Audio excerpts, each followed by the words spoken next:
প্রতি মিনিটে বাংলায় 25 শব্দ এবং ইংলিশে 30 শব্দ লেখার একটা গতি থাকতে পারে। স্ট্যান্ডার্ড অ্যাপটিটিউড যে টেস্ট আছে এই টেস্টে উত্তীর্ণ হতে হবে।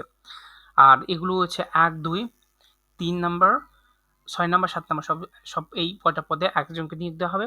8 নাম্বার অফিস সহায়ক পদে হচ্ছে 8 জনকে নিয়োগ দেওয়া হবে, আর হচ্ছে ক্লাস অ্যাটেন্ডেন্টে 2 জনকে নিয়োগ দেওয়া হবে। আর এখানে যে শর্তগুলো রয়েছে সেখানে হচ্ছে 1 জুলাই 2025-এ সাধারণ অন্যান্য সকল প্রার্থীকে বয়সসীমা হতে হবে 18 থেকে 32 বছর। অর্থাৎ আপনার বয়স সর্বনিম্ন 18 বছর অথবা সর্বোচ্চ 32 বছর হতে পারবে। 32 বছর বা এর মধ্যে হতে হবে। আর বয়স প্রমাণের ক্ষেত্রে কোনো প্রকার এফিডেভিট তারা গ্রহণ করবে না।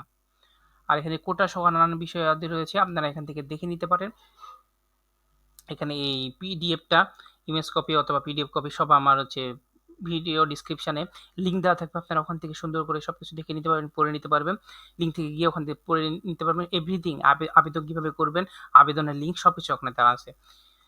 আর অ্যাপ্লিকেন্ট কপিগুলো সব কিছু এখানে রয়েছে। এখানে অনলাইনে যারা আবেদন করতে ইচ্ছুক তাদেরকে অনলাইনে আবেদন ফর্ম পূরণ করে পরীক্ষার ফি জমাদানের শুরুর তারিখ হচ্ছে 15/7/2025 সকাল 9টা থেকে, আর শেষ হবে 14/8/2025 আগামী মাসের 14 তারিখে শেষ হবে বিকাল 5টার দিকে।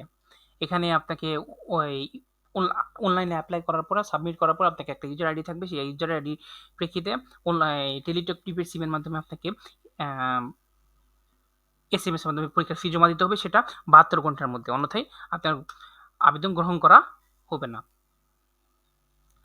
আর মৌখিক পরীক্ষা এখানে হবে, সবকিছু বিষয় এখানে লেখা রয়েছে, কিভাবে কি হবে সব আপনারা এখান থেকে পড়ে নিতে পারেন। ইভেন সবকিছু দেওয়া থাকবে, আপনারা ওখান থেকে দেখে নিতে পারেন। পরীক্ষার ফি চার্জ যেটা সেটা প্রিপেড মোবাইলে